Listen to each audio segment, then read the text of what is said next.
lo so pi ulenau te tunin zong ladam nanga anu ti thilatu chim anangai khom kin hitin hiji chan apana pon achai chan hin ngai su ding ka hin timu be tun e hon zong thildang selo bachun a story langa lutpan taw hite mangcha kiti ngolang khadi inomin mangcha hi insungen thia kun a hi ji in chunga anule apa aman sumle pai a hin holjin anule apa chu a hin wa ji in hi ti chun mangcha jong ni tang bong a chun a kilo ngai bongin na chu hin tongin sum chu hin lo na hi le hi chini to cha ding ko na chun ana to na pan jong mang tuni ito kal tha he adang hi to building ompun nang jong kilo na tin holin a hin la to ding a phat kina a hi le hin he sa na ngi tin mang cha en jong to ding lo pha nen hi chini a ko na chun to ding da a hin holin a hin la iti to ding a hol bang a chun amuzo to pu na hi ni khadi mang cha jong to ding ani lo pha nen ina chun nung kham ta en omum ta hi le anun jong mang cha boy ibida hi bunga chu lungna tim ta a ina jong ba kang lo ba hilaya chu na tun hitam nana to na jin chu to ding lo hitam tin hatong ta hi le mang chan jong hengi heno kana to na pa ren to ding pha le hin ne sa en katin tu pe na to ding ta pu ti ji a ina hi lung kham ta a jinga ipi ne du ham ti a lung kham ka hi e heno ti a se chun anun jong boy na paniu bin a hin kolen na paniu ben jong hilanga chu to di lo ba a hi le ni hin cha la mang cha chu ken na hin to pin ka tin sum chu in ngai to pi na ngi tin jani hla le a chu hin he sa in ole na chi ngap ding hetam tin tong tan hi le mang chan jong khosunga na to na ding lo pha na chun anu tu sei chu no min ni hla a chun apaneu to akeu khom thon yen ajinga ke pa do ding yen akeu hlon ta hi di chun ajinga hin mang cha jong mata achun ke pa do yen apaneu te kho thingthlang khosung lang chu ajun ta na hi apaneu te kho hlon chun apaneu ben jong mang cha jingle ei ni jong kalobon la nga gi hitin chule khosung mi pi hi hen khosung ka langa chengte keilu bon la khun lo ne yun ama ho jong gi do ding a hi ta ji un ei ni jong jing le gi do hetin na chu tong pan ta heti tin heti chun a jing jing ka hen mata chun por ho ke pu hlonin mang chale apan yo jong ina konin akipa do hlan ta hi lamka hen mangcha apan yo wen jong mangcha nan neu ina kona ka hen dal ha hi ka gel le no mo ka se e naw nei di kon a hi to a hi le ke hi ni khat ni omeng ka tin illenga kle su ki na ngi tin mang chan jong hengi hapaneo na to ding ho le mun chu nei hil len lang ken abana ko na chun khachang a hin tong na ngi tin apaneo bin jong hengi midang dang zo o men amon na chun ni hla ding kun ho le kholai den len le the hi tin lolam pi a chi jing laiun mi phape pi to ki skhomun thakana chun ukilhon ko mun mang chan jong akilhon pi ho cho bele le hi le anung pe na pang no chun anui la aben da jong da do lo ben pu jong pu lo ben adang ho nun cho zui a he mu in hi di chun i chana ma pha zo ba hen thakana akilhon khom pi hon jong langkhat lang lam pi lang cha zuyun mang chale apani win jong lang khat lang lampi lang chu azui ding kol hana hian anung pen na pang nunga no chu gala ko na chun abe na hi le hi chepe ta chun nunga no chu hong kinu hin mang cha am na lang chu a hin be na hi le mang chan zo nunga nu mai su chu ben hoi asan a hin la amai su apu dan chu abe le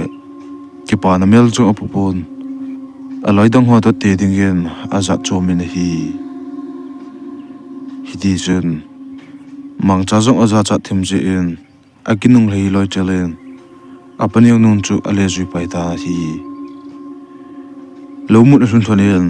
mang chan zo nunga nu amu chu agelin kitang zo asan aloi ho hitabanga ki pa ta le cholta alam azo no wa akiholim khom mun ama chu pau zong pau lo hela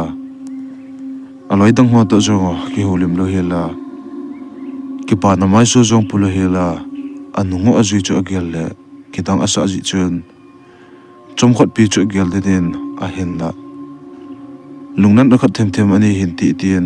don che chu nei lo ben apaneu to amanin jong agi na ding ho su tu phlonin njana chun ai mut masanga hen apaneu wen jong mangcha hongta di o kem khat kasim na chung khon to hitin chomkhot khiulim khom hiti tien mangchan jong hingi ba atien apanian non chu zuin bu khelanga loadinga kem adon chunga chur kal no hlonin kem chunga ato do hlan hian chunglang chu ka ave de hi le hla a ho su a om na bel jok se hla ai na hin kho ba chu ben hi chun apadia wen jong mang hilaya lowa ka gi ting hi le ka chunga hilai chungain ka to jin chunga hla hi ka be jin ka changa kamau jin lunghel ta in ko umji e ke kile do phat hile hilai mun hin to ji in lang namau no ma a hile mau jin lang chule njan chot nung long bang to hi be in atien hi chun aponia win jong mangcha igal lang kho ben igal lang jep makhun tuninga ikilhon pi ho lobokun igi un na lungzo a hile na changa nu umnam lo ni le na ka khulai len the hi tin mangchan jong kala kun chun ka abe na hi le bu in ho me ba chu hen mun bu a me ba mu mu chun aman jong ni khat be hi khulai ya ka chi ding a hi tin hi ti chum apaneu to chom khat pi lawa noi chu to khom thanian njana soi phana hian bu langa kile thanian azinga phana chun loba na to ding ho chu apane win jong aban bana chun to ding ho hin sei pi in na chu en tong khom thanian ni thum alin ne jana hian apane win jong mangta ke hi so the ka hi poi nan neu hian jan si le an na alel jin ke bi hela among zo lo ding boi jong boi ding a hian ke jing le ke le su ta ngi tin mang chan jong a ho po ha panyo tun la to ding ho zo se aban bana ke hian to ding ho chu ke na ka to thei phol le ka changin hin tong in ke tin nang nong kle phal le ke jong ilagin hung kle su ta ngi tin hiti chun njan chu ka chol do hlan ta hi aji ngain apaneu zo inlanga kele su in ma chan zo ato ding ban ho lomun ho chu hin bem ting ho hin hlam le len lo sunga me le ho chu aban banen a hin lo pal ta hi hiti chun ni hla langa hin ma chan zo tuni hla be ka hai wa le tin an to chu dal han bulame ekhonin bulame ekhon mina ani zo bhin apaneu to to jin long thon kem chunglang chu zon phin kem chunga kal do a hen hla zo on su nai pun aman zo agal langa agi ho bulang chu ga abe na hi le bu a mei wa a hen mu chun chinom na lungkel a hen dein aman zong apania win lampi se bin lang cho bel le khat ve khat hi ki chi le tin kem chunga ko na chun kum hlan mei wa akide den bu lang chu zun phe ta na hi ti chun agal nga lo na apa chun aman zong bu chu ga ave na hi le bu tu la na ki sa le lo mun all chun ke palam ta na chung lu ni na hi le bu a nom ho upo ho chun mang cha ai mu mu un mang cha chu bu sunga hin ko lu nun mang chan jong bu sunga am ho chu hen ven hi le upa mi nga bu hi chu hen mun ahung lang ba akil han pi la apang nunga khat apang chu abel le amu lo pha na chun nunga nu chu upo ho chu do ding atin aki patlam kin chi chun upa ho la akhat pa ko ma chun ya pa mi izat nong kon do ham tin dong ta hi le upa pan jong ke holi bo ke obi tin hi chun mang chan jong nunga anu chu ka do jing de ti le aki patlam kin chi chun nunga nu chu in langa akile a hi lo le mon chu ma om hen ti tin aman jong nunga nu chu dong di lo ben chom khat chu to khomon chom khat jo hen mang chan jong a hi jong le ke jong kile tangi tin bu sunga om hon jong kholaya a hong le zop zop ji o tin ato na akoni ne ke pat do en bu langa akile ta hi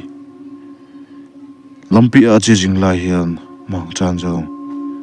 anung langa kona mi khatnian a hin jei ta banga chun a hen bu langa ka kile he opo ho chun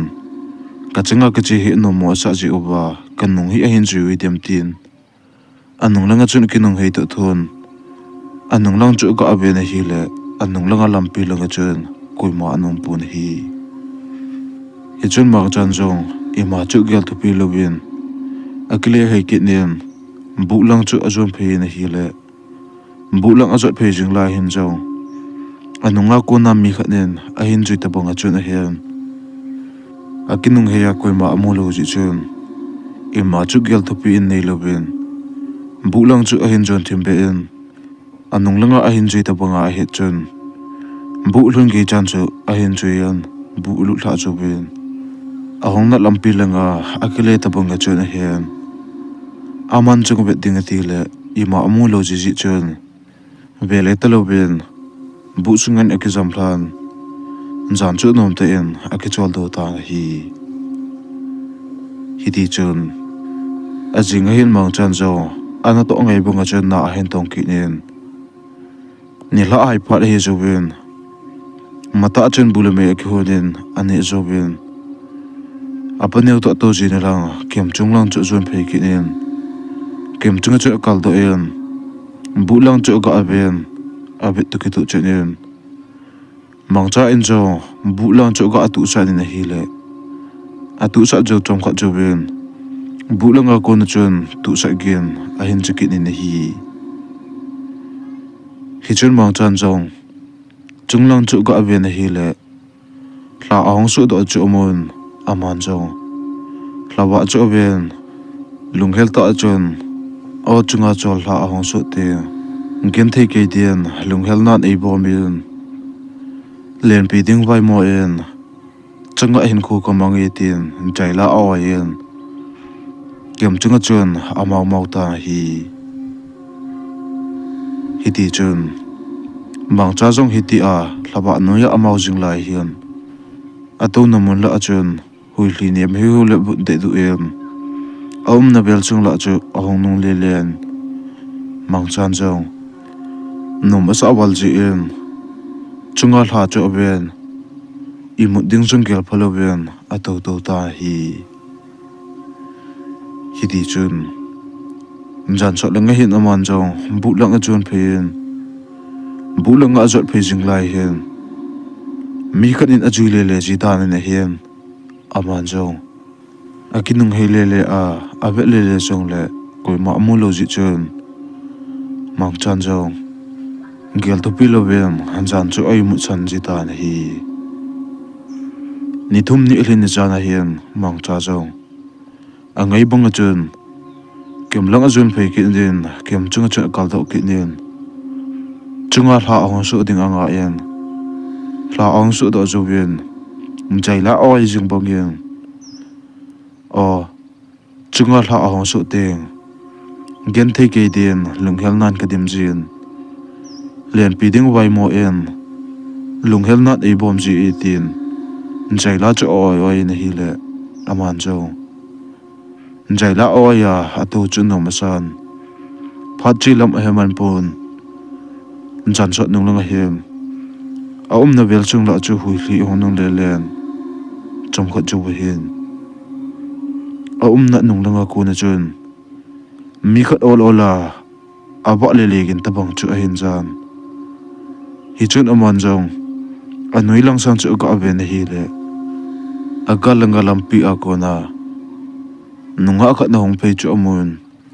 nunga nu chu hlaba en ahin sal sal la chun koi madang a hi lo loba gi dinga ahong na ba lampi agilon pe no anung pe na pang amunu chu anahita na hi di hi chun mang chan jo kidang asa to a hi le nunga nu chun heo hilaya chu na chunga na ma mo ham a hin tin hi chun mang chan jong mo a hi le kalung hela a hi le kama ma hi tin nunga nun chak dom bu payen heo gala konan mau jigin no su ka hin jin ken chung na la sa ka ngai nom ji a no na lang zo na hong kai e heo ke jong na ko ma ka to no me kong kal thei ding ha matin adong ta na hi le mang chan jong za chata le ke phalam ta chun hengi hung kalu to khom na hi ti tin nunga nu jong kim chung chun kal to wen mang cha ko ma chun to hlan mang cha za heo chunga hla ong su ting lung helan kadim ji e tin mang chan jong hengi chuti ma chu ka hi e ke jong hla hi ong su ting le chai la ko ai nom jin chunga cho hla ka bet ting kamau nom ji e tin nunga nu ko ma ase se chum nunga nan jong heo azuwa la na sa chu ka ngai nom wale abela khat be hin chiki no tin mang chan jong za cha ta chun chai la oi jung bong chun chunga cho hla ong su ting gen thei ke din le na ding vai mon silung helen kama mau ji e ti a mau zo chun nunga nun jong heo na thiam ba le ka ngai nom ba le jing hla jong le kong ki na nei sa pi ki ding hi tin mang chan jong hingi hong ki no ka changa ko le anum mobile ji e tin nunga nu ja nang mit pi ham tin dong tan hi le nunga nun jong heo kemin chu a hi le janet a hi e nang min la ati le mangcha in jong kemin mangcha namin ngai tin thagat na to khom jing pum hian mangchan jong janet a hi le jan la chun nang ho am na lang sangin kong in ihung ki pat ningo ba nakil hon pi ho chu kadu a hi le mili bu ka hi un tin nang chu hoi lai pe na num ham nang ko hole la kamupon ke chu in langa na kile ham ti a ka gel chu tin a sei ta hi le nunga nun jong heo ke hi ama ho am na ban langa ka hin jan le bu khong pot do the ji hi e ti a sei chen mang chan jong hi tho chu na e to a hi le jan le bu phat ki nei jin phat ong ka nei si a hi le hilai muna he ka to ba ka changa ka mau ji e ti a sei chen nunga nun jong heo chuti a hi le ihong ke pat ningo ba anung pe na ka pan chu nei mo ham ti na dong ta hi le mak chan jong hingi takana ikilona chu iti komoda the ding hamatin nunga nu chun don bu wa ta loben thip chen chun awomin trong khat jo ben nunga nun jong o mo a hi le ka hin to he bo bi tin mang chan jong hi chini a chu ipin chan ham nilim chu ka be na a hi le ki pa na mel jung na popon na mai so jong angui de du en klasit na ni hi le chun na kilometer mang cha in jong ki phalam ta chun ale do en hi le nunga nun jong heo klasit na ima wang ka nei pon ke hi ka mi hi na hi mong i tin trong khat ju hen nunga nun jong heo jam jo so tan ki jong ki le ta ngi tin mang cha in jong adon bu pain hi ngi ba jan so tan kaung tha ding ham na changa na chi ding chu anum mo i tin nunga nun jong heo a kho poe ke hi akum kuma hilai muna hai ke hin ka changa jong ka ba le le ji thowe ima pui punte la jong aba nan lampi jong de banga ki mu thei tho nan nang jo nom nin ki chol jatan mang pho u tin kem chunga ko ni kum hlan mang chan jong no mo sa ji chun nunga nu kum hla hla in ajuin lampi ge chan chu ajui ni hi le nunga nun jong heo nin jui da ta nalal bal ding a hin jingni hla le la ni sa pi ki no na ti a se jo chun mang chan jong henge nong kit ding kan nga de tin mang chan jong nunga nu chu da hlan bu lang a jun phein bu lu ni chun ai ki gi ale ni hi le nunga nu chu hoi chan amai su chu be le ahung ki pat ni uba mu sa ga amai su za chu ma amel hoi nu chu hin kial do chun jingni hla le nunga nu en na ko ma kong ki ding hi ti a ala sa angai nom dan ha chu gial le ki pa na na dimen jingni hla le nunga nu ahung ki ding kal chu anga lel tho en hi ti chun njana chun mang chan chaw nunga nu gial jing pu bin lup na chun ki jam hlan helman lovin ani imu hlan hi jingkho ong ba hen mang cha jong nidang banga chun na a hen tong ki nin na ato jing pu ma hen jong ni hla le nunga nu ong ki ding bo gialin nunga nu a hoi na chun alung sung jong se chu ana kai ma hi tai hi di chun ni hla a hen aman jong nunga nu amu no wal ji chun mata chun atun to a hayan ana to chai chai chun bulame anen ani zo ba hen khojin hla zo ba hen kem lang chu jun phen kem chungin kal do en hla awang su ding chu nga ta na hi ti chun patom khat jo ba hen hla zo awang su tan hla su zo wa ko na hen mang cha zo kem chunga to na a ko na chun amau bin ni danga zaila awai banga chun ai noi ta hi le chom khat jo ba hen aum na noi langa lampi langa ko na chun mi khat awam pe kin tabang chu a hin jan aman jong nunga nu a hi ding a hin hen a pe pe na chun ke hei ta thon lampi lang chu ga be na hi le nunga nu in ama am na lang a hin chu mo en mang cha in jong ki pa ta en nunga nu a hong kal to ding chu nga en nunga nun jong kem chunga kal do zo ben mang cha ko ma heo jaila na in oi ding kal chu ka nga a na ko ma hongam lo ba ko ma hin jaila na in oi chun ke jong nang na lang chunin ka hong ye ti a kong pei to ki tu chenin ne hin ben kamu mu chun ke pa nan ke dimi tin mang cha in jong nang kiu si ne poi su na chun jong ken jong nang ka hin kialin ni hla ko ong jin hla zo ba hla ong su ding kal nga lela nang mu ding kal kine ma ka hi e ti a ki pa ta si khom thlona chun anui khom thlonin hi chun nga nun jong heo na ko ma ko le ki pa nan ka dim ji in na mel kamu a hi le ki pa na le thasit na em ei lo dim ji e tina seita hi le bang chan jong ipina se na ham namel kamu ting hi le ki pa na le thasit nat ki dim ji e ti an se chu tien nunga nu chu dong ta hi le nunga nun jong heo mo a hi le namel hi ki pa mel na pun vet nom nom no mi tien nui siu siu chu hin sin hi le mang chan jong o hiti zo a chu na kial zo ham ke chun la ki pa na le thasit nan kop ji e ti an se chu kalung dan ji a ka hin to le hi tin ki pa ta chu na to khom thon nunga nun chong he o zaila no oi jing ji chu nei oi pi en zaila na hin oi ting hi le kalung sung pum pin na kom khong jim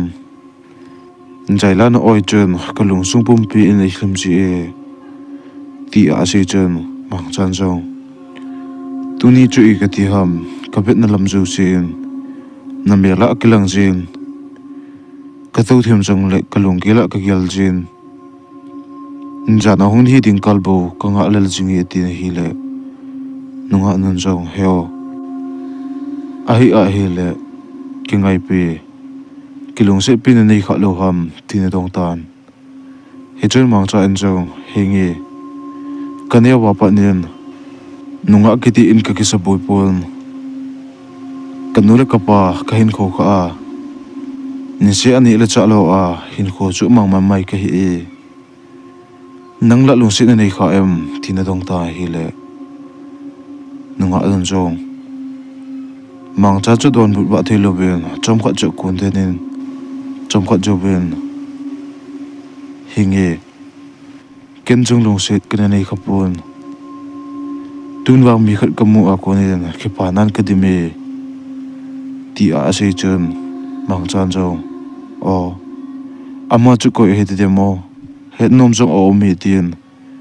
ngu thi ma chun mang chan jong ama ase hi na chu en he ji chun ki pa na dimin nunga nun jong koi madang a he poi ama chu a hi le ni khat le nei he ding hi tin laba noya nom te in ato khom thon ta hi ti chun chan so nung la hen nunga anu jo akile ding ko nin mang cha ja chun heo tun ke jong kile ta nge ka kile masang yan zaila no oi jing ji chu nei oi pi kin ni tin mang chan jong zaila chu en oi yan zaila oi zu bin nunga nun jong heo kile ta nge anumang patu tin kem chunga ko na join akom thaki ni hi le mang chan jong hungai ti di o ken jong i chan ham hin tha na nge tin nunga nu nung cha juyon badung khat hi el pha lon jo hen nunga nun jong heo tu nang jong kile ta na ke jong il la kile thi ta nge ha zo ba jin jing la zo le hong ki na nge tin mang chan jong o chuti a hi le ke jong kile ta nge mang phu o tin mang chan jong bu lang le zo nen nunga nun jong wadung a khel la zo ba gamang sung la apha hen kining lovin amang pa pai ta hi di chun ni la chi hen mang chan jong nunga nu mu kal anga lil chin jan ting atu khom phlan jin chunga la ave jin khipa ten anui khom phlan ji in hi alang khana apane win jong azinu naw nei zu til be bhi chun azinu chu adal ha thei pun hi ji chu mang cha na langen akile thei ta pun hi jan khat hi mang cha le nunga nu jong kem chunga tu khom phlan pe na hin nunga nun jong heo amasa a ka sei jing mi khat ji a hin ko ke pa nang ka mangi ka ti chu koi madang a hi pun nang nei e he o nong ni a ki hian diu ko na ka hin mun a ko na chun bet nom na ka nei yan e hong ke bop khoma a hi le lung sit na khat jong ka hin nei te he o na ko ma sei do ding ka ki phat lama a hi le tin hi chun mang chan jong ken jong ka hin mu pat ni lampi ai ki hin ning u chun namel chu ka hin ven hi chini a pat ni chun kalung sung pum pin nang bo ka gelen kamit hla le kalung sung in namel bo lang yen ka hin ngai ji e ka hin mu nom ji e tun ikibop khoma a hi le ki pa non ka dimbun num lo phat ting hi le nangai nan hin khu ka mang jin modin kal nga le rin ko ji e kanya ba pa na lung sit hi lo khat ka hin nang kain mu ni a ko ni lung sit kain chanin kalunga lung sit na jok se nang ka hin pe lung sit ni nei san pi te te yan tin nunga nu ko ma se ta hi le nunga nun jong thip chet na chen don ba lo win o men chom khat jo win heo ken jong kain lung sit ne tu ni a ko ni na kom phla lo ba ki pa ta a na kom ma ko ching ding a hi tai tin ki lung sit in khu chu a hin mang khom hlan ta hi di chun phale ni khu ong chalen mang cha jong na jong tong thei te lo we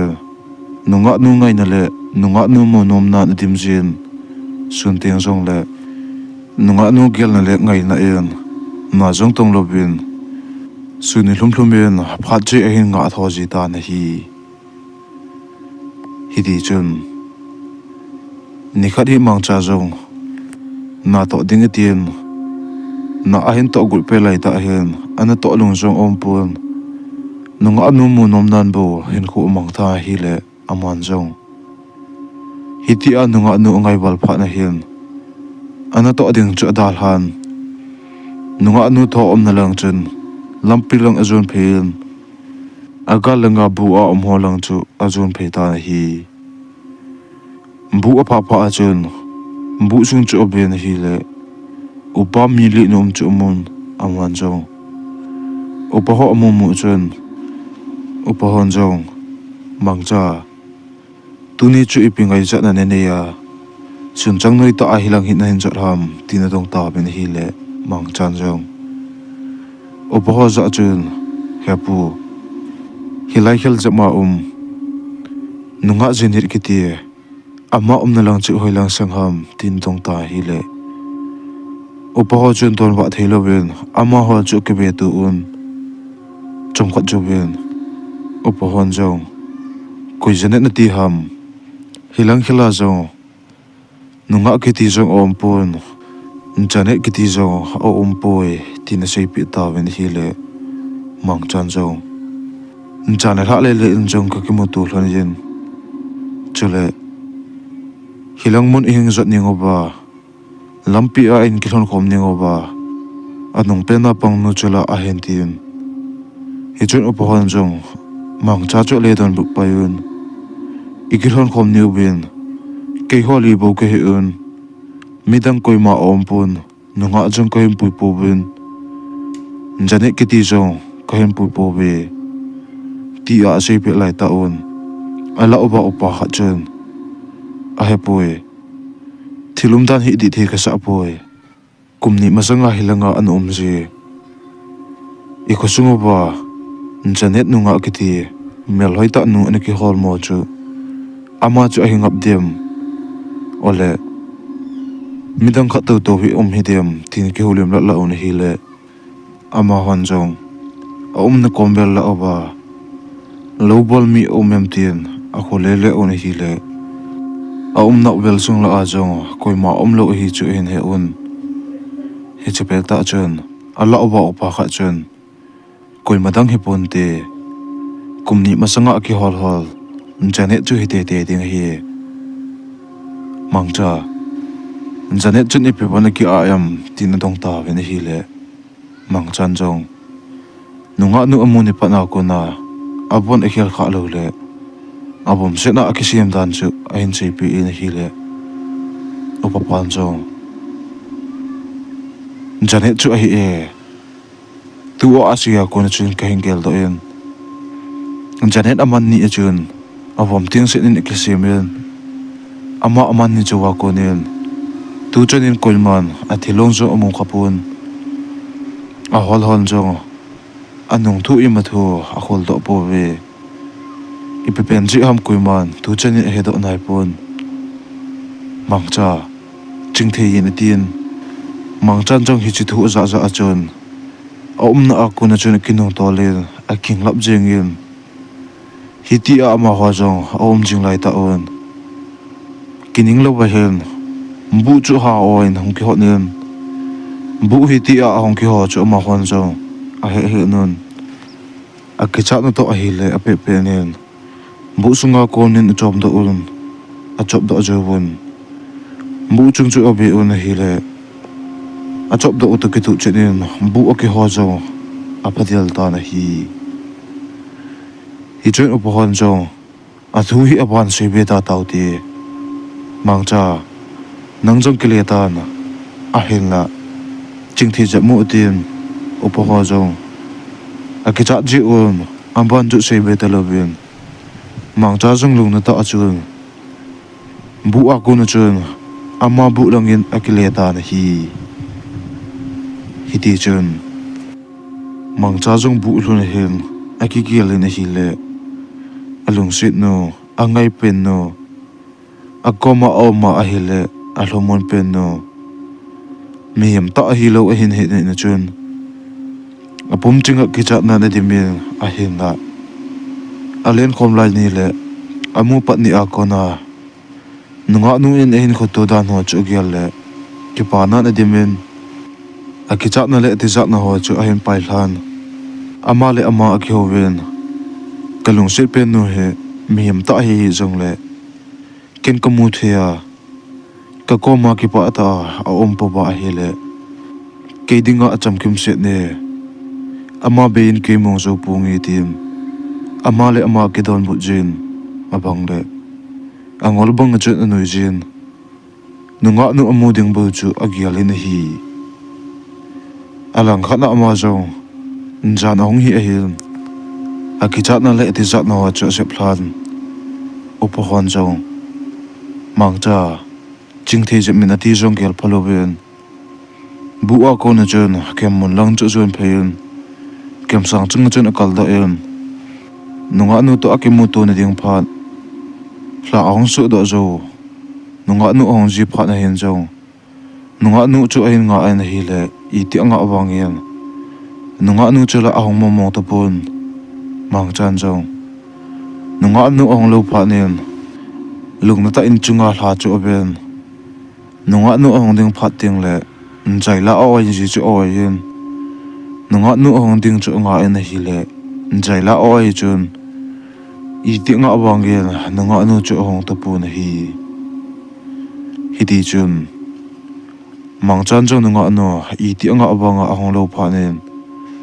kem chunga ko na chun komhlan bu langa kilen bu sunga chun ki zamhlan nunga nu to alen khom lai ni le jan te atu khom chi a nunga nu income dam onia ma heo ti a ko ji ho le ki pa ta nu khom chi ho chu gel do en nunga nu a hin ngai chi che em nunga nu chu amu ding kalbo anga lel jing hi ti chun ajing la ahin mangchan jong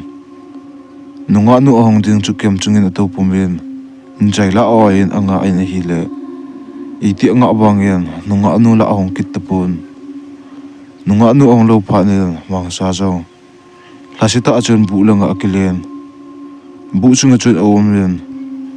kalung se pen kangai pen nun I eti a hi le hibanga ama mu ding kal kinga lala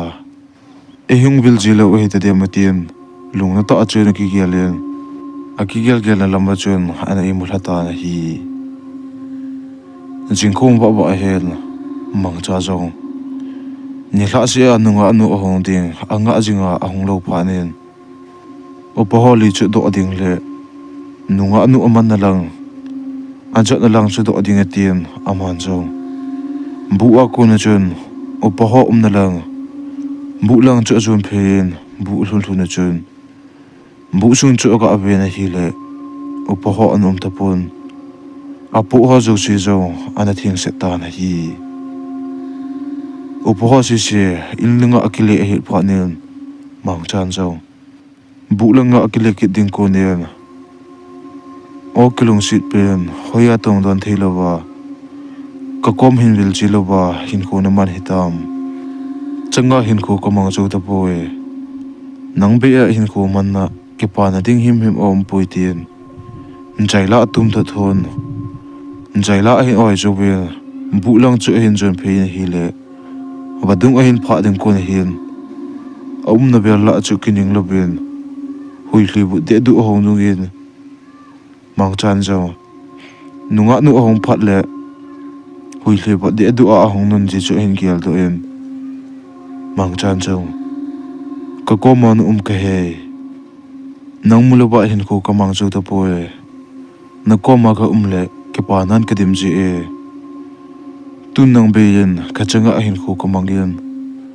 Chunga cho la ahong su ting le. Lem pi ding vai mo en hin ko ka mang ji e tim. Amit li ki thi pum pum en. Bu lang chu hin chun phi ne hi.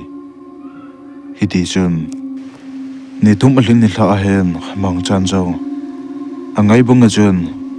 Kem chung lang chu an ne lo win a chun phi en. Kem chunga to la zo wen. La ang su su en. Ma sanga zaila awai ngai bunga chun. Zaila a hin oi ne hi le. Hui hli ba de du hong nang yen. Hui hli niam heu heu ba hong nun cho wen. Aum na kom langa ko nen. Nunga nu asu a ko nen. Heo. Ti a ki ko gin hin za za en mang chan zo. Akin to athon a pe pe na chun ki nung hin. Nunga nu asu a za na lang chu ka ave na hi le. Nunga anun. Ama na lang sa a hin za pe chu ai mun. Mang cha zong akipa abalin.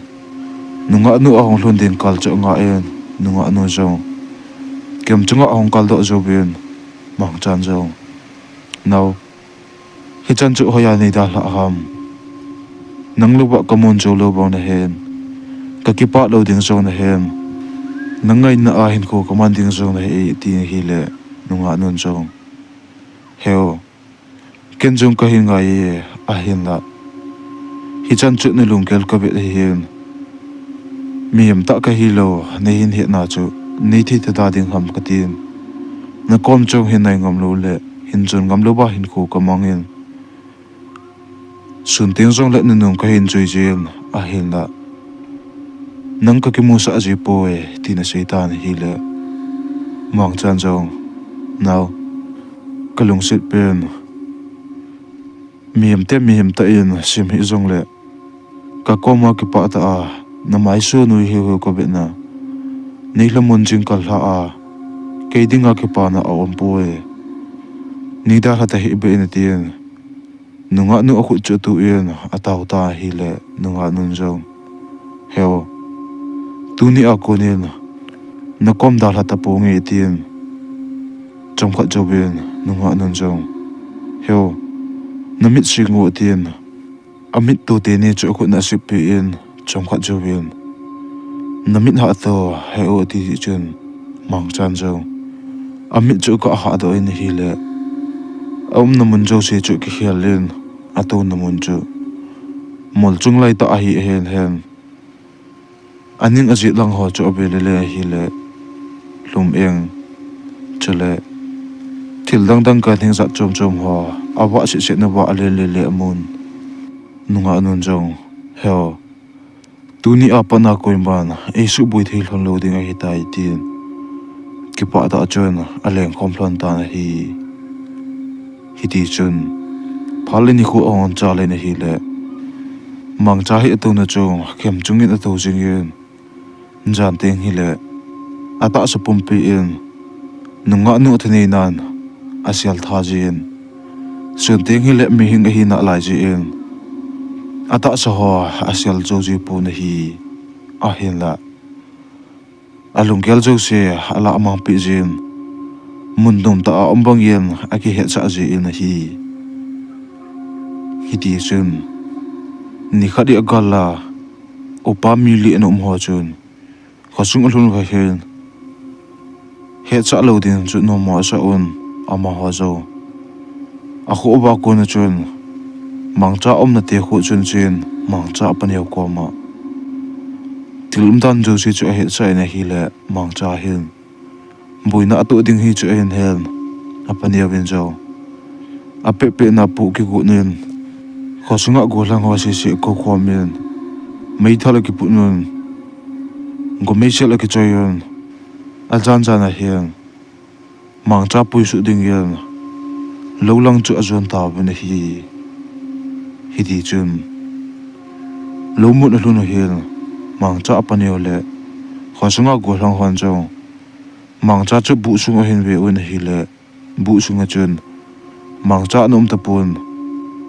chule apu ho jo bu sunga om chu hin mu mu un ama han jo ape pe nen meisel ke de non kem sa na lang chu zon pheun kem sang chung chu abe un hi le mang cha ke ti mu pun akom ajit la abe le le jong le mang cha mu lo pa nun mang cha pan ya ben jo golang ho za chun tuni pi hi le hilai muna a om lo ba hi le ikalang che mo ba bulanga jong om the kamang sung la jong om the nunga nu chun apui mang te te ding hin e hon jong khoba la gi chan hol pha phon hi ti tin amun na chun hong khle khenun mi them kha chun agal lang ba bu na lang chu zonun mi them kha chun kamang sung zonun hi ti chun mang cha chu hen hol khom ta bin hi hiti ama hon jong amun mun achot na ba aga lang bu lang ave jong lew mang cha la amupun gamang su hol jong lew mang cha amu lo pha nun hol na ding la su na ding a he lo pha nun bu lang a hong ki le on bu ko ma chun ki su khomun kho ba la ding chan chu a hin nga on ama hon jong jing khong ba la la hian e ho achi se se en hol jong lew hian mang cha hi mu lo do tun amun mun chon jong lew hen imu lo do khosunga mi them khat aching thei dam ko be o hitin atha in mang cha hi le hol taw hi ti ti hi le ama ho si sen jong pha en sa on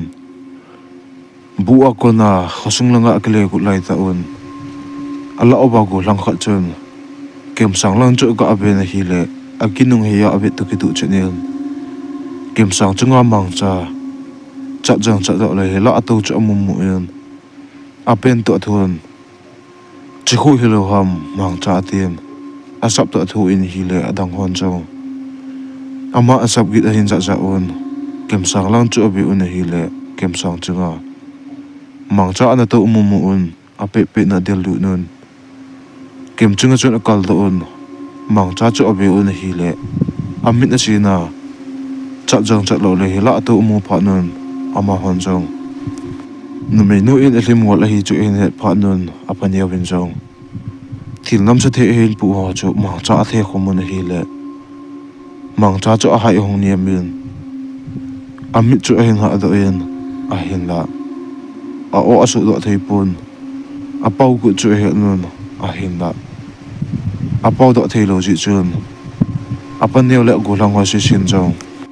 kim chunga kun hin pom hla on bu a ko na chun bang cha cha hem pu khosung langa a hem pa pe ta be na hi khosung a thunun golanga si se le mang cha apan ya win jo mang cha chu tu na khat chunga tu sa un a ve un hi le a pau gu na a pau do thelo pha nen mang cha chu ngol bangin a ki tom jin a bang le in chunga ko na jam ding ti jin hi le apan ya win jo mang cha hi azam do te te ding a hin he pha nin golang ho chu ko khomon mang cha chu hin tu un khom khat na chen khaw to a hin hen de nun jana hen mang cha apan ya win jo hladam nunga no en mang cha a hin le pui thelo na ding le a kop na nai lu thelo na ding en thil nam sa the lo ho a hin no khomen a hin the khomin a hi le jan chot nung langa hin thilanunga anun jong mang cha chu buildinga a honga hi le mang cha anam si pha na chun thadam nunga anu jong alung han pha nen khosunga chun huilomin aleng le le in hi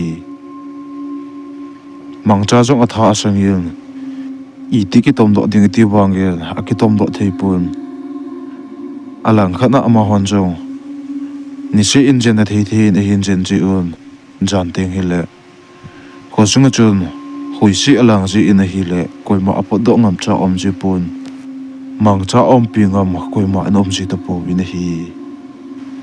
jan thum aleni la a hen mang cha apani win jong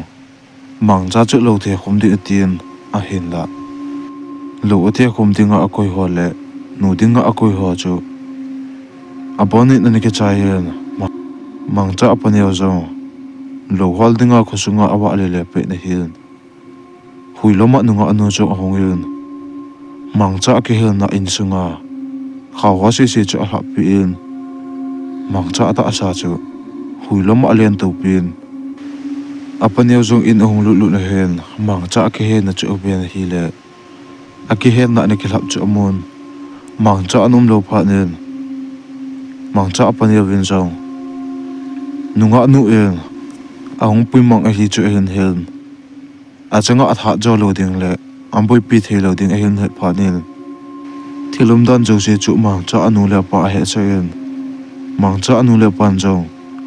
apaniaw te khu chu apa pe ne hin dia lu nun doi thim thim kau kha hi hen puin a jingin khosumi pi de to lomun lang chu zo nun lomun a thunun mang cha apaniaw le khosunga golang hon jong kem chunga mang cha amu thu u se pi un doi thim thim gau pun jong kem sang na lang chu zon pheun kem sang mun pha pha un doi thim thim pan jong khosumi pi te za achun pat jang hi a hin chat do yen kem hi nu ya pat nen a chung chan hi pat jang san he abonun vel kulun lang na vel kul chai pha nu le kem chunga konin hungkum hla un tin hi chun khosumi pi ten jong doi thim thim pan se bangin pat jang san chu hin vel kulun a vel kul jowun kem chunga konin hungkum hla un thim kau thim pan jong amun chun phui hin sap phum den hi le phui sap khum jing lai ta hen amun la chen hui aloma lung le len anun jo chom khat jowin kem sang chung lai lunga chun hui lom chu kingan hui lom chu moi bul bangin akitol mangin akitol mang su chun kem chunga chun mang cha chu hen mu un ama hon jong mang cha amu mu un mang cha om na chi ding ti un hi le thim gau thim pan chong asa dan chom khat jo hen hui cha ndo ma ahong nung le le ki nin ko thim hla jo hen hui aloma nun le le jo ama ho om na kom lai ta in ahong kingan chom khat jo wen hui loma kon chon nunga nu chu bom se ne na hong ke semin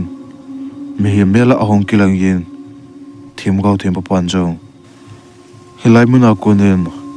mang cha he da hatan tina se ta hi le thilanun jong ket ama hi da hata ponge ama hi kum khu a kajidinga ka ke pui dinga hi tai tina se ta hi le thim gau doi thim pan jong iti pui go jong le chun ama hi na pui thelo ding hin tuni pi se jong le chun nang puma hilai muna hi halwa ma na ding hi ti na hi le mang cha anu le pan jong amasanga ding hlol bom se na ke sim thilanu za achun kacha hi nei piletan ama hi mihing a hin nang mihing nei pui hi ji chung ama he dar hatan tina kap hlone ne hi le thilanun jong mang cha anu le pan mang cha thum dan cha ve un thilanun chang athanei na akona chun mang cha chu a hin thla na hi le mang chan jong ko ain he he nen thim gau thim pan jong nu mei nu chu halwam ting atien phui chu in samin hi le mang chan jong thim pa za chun kalung set pen ka I pen ka ngai pen hiti hin nei halwam pi un phachum khat ka ke ho pi no mi tin hi chun thim gau thim pan jong doi thu sap chu a hen ngan thilan jong thiampu pa zo achun ke changa thanei le hat jo chom khat phat nei pi un kalung si pen khala no mi tin chom khat jo wen doi thiam pan jong adoi sap chu a hin nga pha nen nunga nun jong mang cha om na nai lu ding ti hi le pat jang sana akibe kol ho chu tong khati ta pun nunga nun jong mang cha le khosung me pe ti za achun heo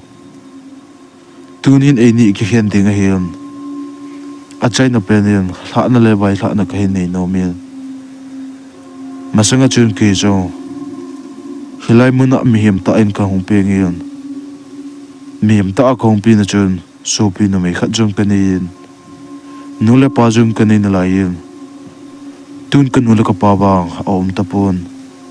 ka so pi nu om na la ye heo ke hi athi ke tan gamang sunga ho kagul ka chang ho bu uma hitan hilai muna ko na thanei na le hat na kanei na ho jo se gamang sung le thila te anga ko na hat na nei ka hin ke jo no ma ka ke chol nom tan ka ke chol ma sanga vai ha na ka hin nei no me heo kum ni ma sanga chun tu a lo ga la bu na lang ka khun kanu le ka pa le ka su pe no to hilai mun na khun na ka tong khom ji un na ka to khom ji naw mun ni khari kanu le ka pa he lo ka en gamma ga ji en gamang sung ka vet na lang jo si chu ei lim ngol da na chun o min ka chi gu gu la lang chun ei ting da nga om da na chun ka hen ke jong hi ti a kom pha nen kalung gel amo che en ken ke hello wanga ngam sunga chu gam nei ten kalung gel ai pui ma ba ila ma pi o ba ngam sunga ai hen da ba kalung gel ai su ngol pi un kalung gel ai su ngol zobun mong pong khon ai ki khai li se on kata sa le ka hla ai chom khenun kata sa le ka hla ga ai chom khen zobun thanei ne le tha nai pi un mi nga ko na lagaw kila ki jin leng ding in ei hlengun hilai gam sunga hi leng vai pu a ke hi pang ka hidai tun ke jo thilati anga ko na ka lagaw hi ke chol do thein ding in ka samle ka gu le ka chang ho ho gamang sunga ko nei la hla pi un lang nei wi mang pi leo chen ka hla hi thilati anga ko na no ma ki chol do thei ding a hi heo ka hla no ma ang ki chol do ting hi le ni khat ting ke ta bang che khat na hi nga hong ding a hin alim le mai so ata sa put dan jo se ke ta bang che hi ding amwa chu ko madang hi lo ding tu a ka se ka su pino chu hi ding ai tai heo khosung mi pi ten kum ni ta bang hi ei holun a hian la kata sa hi amudo purun tun ngulang a ha si si che on lang bu sa lang kho jul leo chun mul ni na kal do zo tiang ole sung pi le na le jing na mo do sung pi khel chu be leo chun mong phung ding mong phung chu be leo chun mong phung a ka gu le chang a ki khai na mo do hi chu na la ba na hon jang na hin pu le do tu a ini to ji na kyom noi hin ru le chun ka lai ke chol ding a hian na ko ma ka su pinu hong ting le na jading in ana hleng in la ke bang in ana gel in la lung set la nga wang nei lo ven ana ki gel hi be en ke man ka pe the pen chu ka su pinu tun adam na la yin ama hin thil jo si a he thin tun amma om na khon kapula kapiten asugen theiwalun nehi hin chat ting hele nangma na jidingin ana khilhan tan tin chomkhat juben khosung mi pite chu ke be to un kidang asa un nunga nu in athi namona se chu gyalole kidang asa lo koima awm po bin hi hidi chun doi them them gau pon jo nunga nu ahlagau chu halmang talovin nunga nu ahla jong mangcha omna lang chu aven nui siu siu chun huiloma aleng mangtan hi di chun khosung mi pite se khosung langa akele lovin golang achat gang thei se le mangcha akipuyun agal langa babu sa alang chu zonun mol chu hong kalun nila alang ki mahin mol ni chu hong kal du un hi le akal do chuun sung pi le na le jing khat he mu un sung pi ban chu abi un hi le mong phung a hen mu un ama hon jong mong phung chu abi le nunga nu ata asa agule chang ho na ki khai chu mu pha nun agule chang ho chu mong phunga kon le hin la un pun khat na hin chu nun ama hon jong nunga nu asam le agule chang ho chu bu langa hin pule on jingkho ba jobin bu ong lunun ama hon jong mangcha le thilanunga no kem chunga to jina noi hlona chun leiko hin laiwen nunga nu gule chang ho chu hin bui do un nila lang ki mahin ama ho jong khosung langa ahong kile taw bin hi ti chun khosung mi piten nunga nu chan le athi dan chu gelun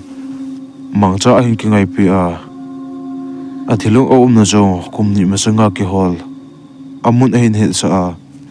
agule cha hem pu lewa bui do thia chu adat molo koima a pu bin hi ti chun phalini khu ahon chalen mangcha jang ni khat hi na tong in chen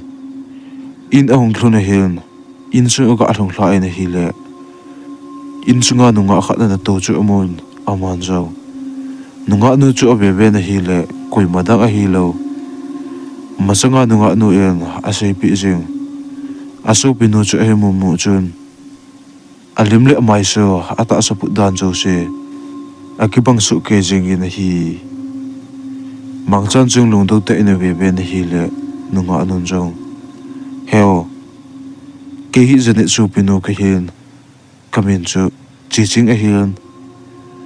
ko unun kazan manga ikimusa a hilai muna hi hin so la hin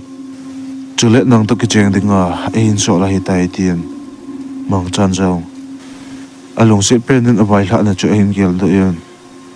asu pinu chu hin khu a chen khom pi den akipui ta hi thusim akichai tai aban ananga kin hi te na bonun mangpha